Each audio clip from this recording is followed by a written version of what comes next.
Every Wednesday and every Saturday. Once the rink across the road had let out, and the orange streetlights came on over the snowbanks, Brynn Galloway shouldered open the door of the bright wash laundromat with her hip, a hockey bag of dirty clothes slung off one arm, and her daughter dead asleep against the other. She always took the same two machines, the third and fourth from the end, because those were the ones that didn't eat your toonies and didn't leave a smell. She always counted her coins twice before she put them in. And she always kept one hand, at some point in the night, pressed flat against the right pocket of her parka, where a folded square of paper lived, soft as cloth now from being carried so long. Then, the folks who worked the late shift down on Belhaven Street knew her face. They didn't know her story. To Vera, who owned the place and slept in the back 2 nights a week to save on her own heating, she was just the young mother with the little girl, the one who came after everyone else had gone home, who never made a sound, who folded her laundry like it was the only orderly thing left in her life. For most of that winter, Brynn came and went like the bus schedule. In at 10:15, out by 11:30, the kid carried back to the car like a sack of flour, the engine left running so the heater could catch up before they pulled away. People noticed. In a town the size of Marsh Harbor, on the cold edge of Lake Superior, where the wind came off the ice in February and tried to take the skin off your face, people always noticed. But noticing and asking were two different things, and nobody asked. Until one Saturday, near the end of March, something shifted, and it shifted because of a hockey team. The Marsh Harbor Otters were 8 and 9 years old, a peewee squad that practiced at the Cliff Memorial Arena across the road. The one with the leaky roof and the canteen that only ever had cans of pop and those little bags of ketchup chips. Yale. After Saturday practice, their coach, a wide, soft-spoken woman named Marlene Hoyt, who'd taught grade 3 for 30 years before her knees gave out, would herd the whole lot of them across to the bright wash to wait for parents who were always running 15 minutes behind. The laundromat was warm and bright, and it had a long bench under the window, and Vera let them in because Vera had a soft spot for anything small and loud. That was how the kids came to know the quiet woman by sight. They'd be sprawled on the bench, peeling off shin pads, complaining about the cold, and there she'd be at the far end, feeding coins into the third machine, a little girl in a too-big toque coloring at the folding table. It was a boy named Sawyer who said it first. He was the team's smallest forward, a kid with a gap where his front teeth used to be, and the kind of bluntness that only an 8-year-old can carry without it being cruel.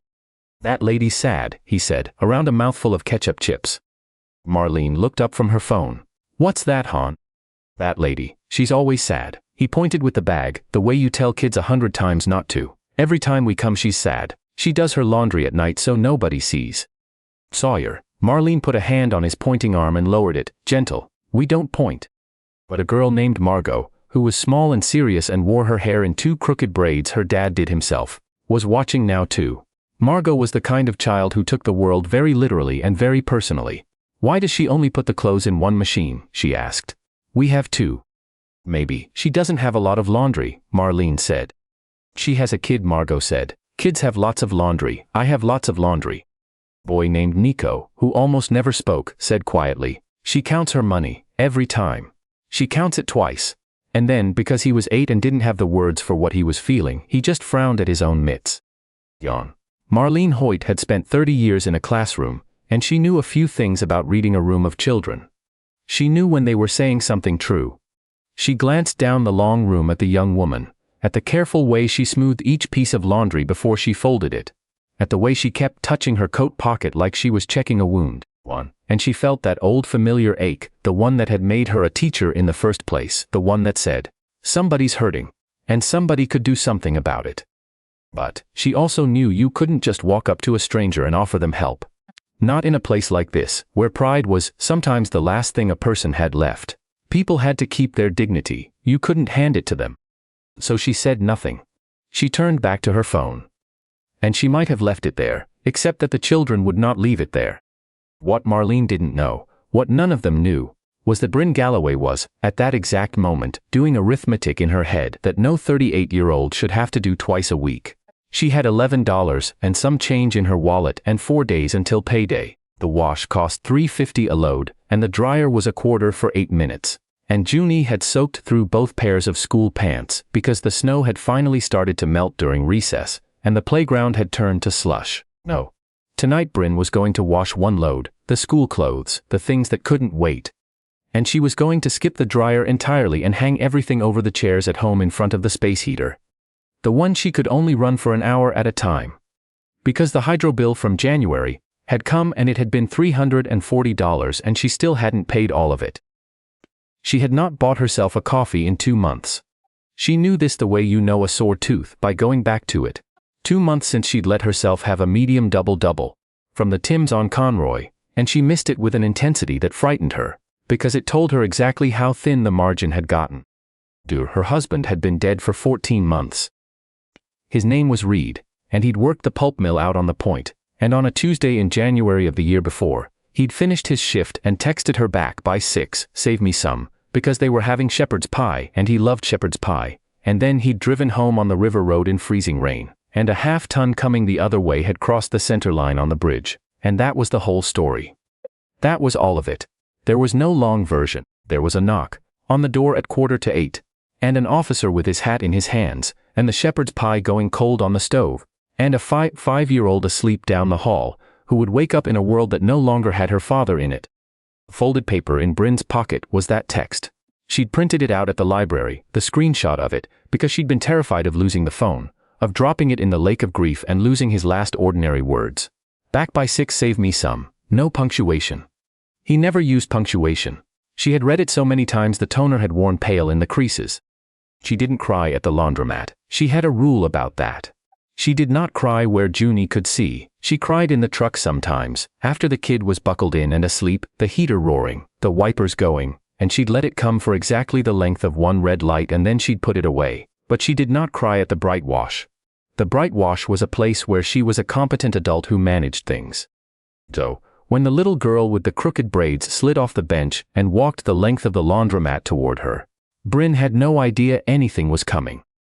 It had taken the team most of 40 minutes to plan it. They'd done it in fierce whispers down at the far end of the bench, while Marlene pretended very hard to be looking at her phone, because she had decided, somewhere in those 40 minutes, that whatever the kids came up with, she would let it happen. She had watched them argue. She had watched Sawyer want to just go give the lady his loonie, and Nico say that wasn't enough, and Margot, who was the team's unofficial conscience, say that what they should do was give her the bottle money. The bottle money was sacred.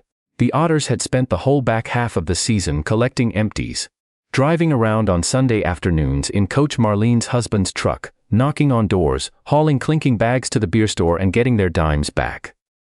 It was for the spring tournament down in Sault Ste. Marie, for the hotel, for the matching team hoodies they'd been promised. There was $162.40 of it, in a Ziploc bag in Marlene's purse, and it had taken them since November to collect. All of it, Sawyer had said, and you could hear in his voice that this was a real sacrifice, that a part of him would mourn those hoodies. All of it, Margot said. And one by one, around the bench, the children had nodded. Even Sawyer. Especially Sawyer, in the end, because 8-year-olds, when you give them the chance, are capable of a generosity that grown adults spend their whole lives trying to recover. They couldn't agree on what to write, so they let Margot write it, because Margot had the best printing. She borrowed a pencil from the pile of crayons on the folding table, the little girl with the Tokes crayons, though nobody noticed the symmetry of that. And she wrote on the back of a Bright Wash flyer, in big careful letters that leaned slightly downhill, "We saw you do your laundry at night so nobody sees. You don't have to," from the Otters. Then, she folded it into a clumsy square, tucked the Ziploc bag of coins and crumpled bills inside the fold, and walked the length of the room. Brynn was pulling the school pants out of the third machine, wet and heavy, deciding which chairs at home would hold them, when she became aware of someone standing at her elbow. She looked down. A small girl. Maybe 7'2", braids that somebody loved her enough to do but didn't quite know how, was holding up a folded piece of paper in both hands like an offering. "This is for you," Margot said. Brynn blinked. "Oh, sweetheart, I think you've got the wrong." "It's for you," Margot said again, firmer, the way children correct adults who are being slow. She pushed it forward. "Take it." And then, the offering delivered. She turned and ran back to the bench, where 7 other children and one gray-haired woman were all watching, with the held breath of people who have done a brave thing, and don't yet know how it will land. Brynn took the paper. It was heavier than paper should be. She felt the lump of it, the give of coins inside, and a cold flush went through her, the specific dread of someone who has spent 14 months being a charity case in a small town, who has learned to hate the casserole on the porch, and the envelope in the church bulletin, and the anything you need, just say. Her first feeling was not gratitude. Her first feeling was shame, hot and immediate, and under it a flash of something close to anger. What do they think they know about me? What do they think I am? Then she unfolded it.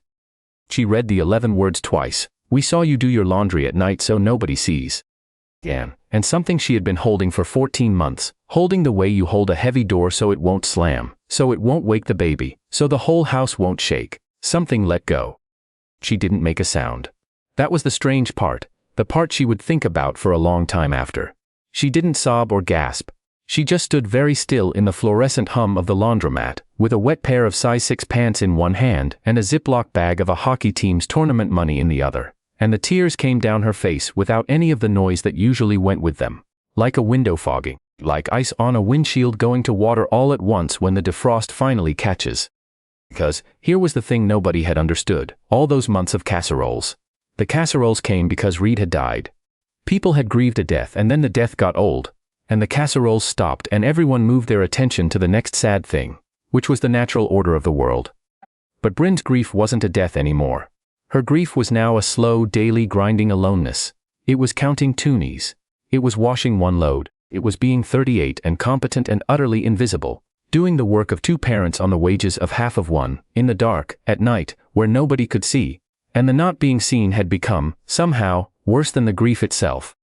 And 8 children, who knew nothing about Reed, who knew nothing about the river road or the shepherd's pie or the folded text in her pocket, had looked at her across a laundromat and seen the one true thing.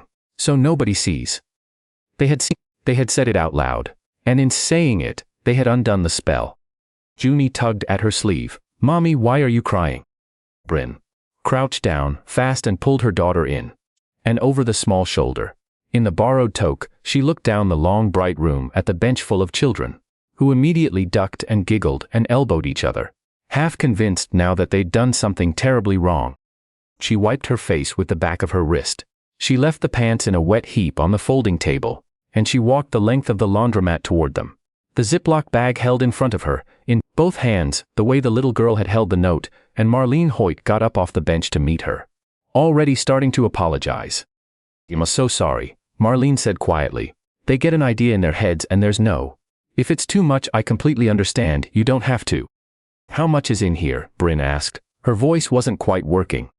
Marlene hesitated. $162.40. It's there, they collected it. Bottles, it was for a tournament. Brynn looked down at the bag. $162. It was almost exactly the hydro bill. It was the difference between the space heater for 1 hour and the space heater all evening. It was 2 months of double-doubles, 100 times over. Though that wasn't the point, and she knew it wasn't the point. I can't take their tournament money, she said. We voted, said Margot, who had crept up off the bench to stand at her coach's hip. It was a real vote. Sawyer cried, but he still voted yes. I did not cry, Sawyer said with enormous dignity from the bench. And Brynn Galloway, who had not laughed, really laughed, in 14 months, who had forgotten the particular way it felt to have it come up out of you unplanned, laughed. It cracked out of her, wet and startled and absolutely real, and she put a hand over her mouth like she could put it back, and she couldn't, and she didn't. And the kids on the bench started laughing too, because laughter is the most contagious thing there is. Okay, she said when she could. She crouched down again, this time so she was level with the small serious girl with the crooked braids. Okay. Then I have to ask you something, and you have to tell me the truth. Because you seem like a person who tells the truth. Margot nodded gravely. Do you really want me to have this? Even the hoodies? Even the tournament? Margot considered it. She was not a child who said yes lightly. You could see her actually weighing it. The hotel, and the matching sweatshirts and the sot, and the whole bright dream of the spring against the wet pants on the folding table. And the toonies counted twice. And then she said, with the total moral certainty available only to 7-year-olds. You need it more than we need to match. That was when Marlene Hoyt had to turn around and look very hard at the dryers for a moment. Brynn stayed crouched there for a long second. Then she did something she hadn't planned, something that surprised her as much as anyone. She unzipped the right pocket of her parka, and she took out the folded paper that lived there, the one she'd carried for 14 months, and she held it for a moment in her cold, cracked hand. My husband wrote this, she said to a 7-year-old. In a laundromat. She didn't know why she was saying it. She'd never said it to another living soul. It's the last thing he ever said to me. He texted it from work. He said he'd be home by 6 and to save him some supper. She turned it so Margot could see the worn gray words, though Margot couldn't have read the screenshot, didn't need to. He didn't come home. That was a year and a bit ago, and I carry it because. Her voice went, and she let it, just this once, in the warm light, with all of them watching, because I was scared if I didn't carry it, the whole world would forget he was ever here. That I was the only one left who remembered. And it's a real lonely thing, to be the only one who remembers somebody. The laundromat was very quiet. Even the children were quiet, in the way children go quiet when they've understood something larger than themselves. But you know what you did? Brynn said, looking up the bench, at all of them, at Sawyer and Nico and the rest, at the gray-haired coach now openly wiping her eyes. You looked at a stranger doing her laundry in the dark, and you decided she mattered. You decided I was worth your whole tournament. She pressed the folded paper back into her pocket. Reed would've, she laughed again, that broken open laugh. Reed would have thought you were the best hockey team in the country. You really would have. She took $20 out of the Ziploc bag, folded it small, and handed the rest back to Marlene. This much, she said. This much I'll take, because you'll be hurt if I don't, and I don't want to hurt you. But you're keeping the rest, and you're getting your hoodies, and you're going to that tournament. And she looked at Vera, who had come out from the back and was standing in the doorway to the office with a tea towel over her shoulder, and an expression that said she'd seen the whole thing. And I'll tell you what, from now on when you come over after Saturday practice, you find me here. I'll be the one at the third machine, and you can tell me about your games. Deal? Deal, said Margot, and stuck out a small mittened hand, and they shook on it, solemn as a treaty. What happened after that didn't fix everything. Because life isn't a thing that gets fixed in one good night in a laundromat. The hydro bill still had to be paid, in installments, the way it always would. The shepherd's pie pan still sat at the back of the cupboard. And there were still mornings. Brynn woke up with her hand reaching across the cold side of the bed before her brain remembered. Grief doesn't have an ending. It just gets a few more people in the room. But things did change, in the small ways that turn out to be the only ways that ever matter. Vera started accidentally, leaving the third and fourth machines on a free cycle on Saturday nights, swearing up and down they were broken in a way that only affected the coin slot, fooling absolutely no one. Marlene Hoyt, who it turned out had been a single mother herself once, a long time ago, before the gray hair, started saving Brynn a seat on the bench and a can of pop, and once, a Tupperware of butter tarts that she claimed she'd made too many of. The Otters lost in the second round down in the Seoul, and they came back and told Brynn the whole story at top volume. All 8 of them talking over each other, and she listened. Really listened. The way she hadn't let herself be present for anything in over a year. And it was Junie, her own daughter, who ended up on the bench beside them, drawing pictures of the games she hadn't even seen. And Sawyer, the smallest forward, the one who definitely did not cry, took to saving the last of his ketchup chips for Junie, every single Saturday, sliding the bag down the bench, without a word, like it was nothing, like it cost him nothing, when both of them knew exactly what a man gives up, when he gives up the last of his ketchup chips. There was a Saturday, near the end of April, when the snow had finally gone and the lake had started to break up and you could smell the mud and the green coming back. When Brynn pulled into the lot at the Bright Wash, with her hockey bag of laundry and her daughter. And she stopped, and she sat for a second with the engine ticking. Through the big front window she could see them, the whole crew of them already on the bench, Marlene with her tea, Vera leaning in the office doorway, the kids in a knot, and one of them, Nico, the quiet one, had his face pressed to the glass watching for her truck. He saw her. He turned and said something to the others, and the whole bench lit up, 8 kids waving like she was somebody coming home. Brynn put her hand in her right pocket, the way she always did. The folded paper was still there. It would always be there. Back by 6 save me some. But she didn't take it out, and she didn't need to read it, because for the first time in 14 months the loneliness underneath it had gone quiet. She wasn't the only one who remembered anything anymore. She wasn't the only one who saw anything anymore. She unbuckled Junie, who was wide awake now and already pulling at the door handle, and the 2 of them walked across the wet spring parking lot toward the warm, bright window, full of people who had decided, on a cold night in March, that a stranger doing her laundry in the dark was worth a whole hockey team's tournament.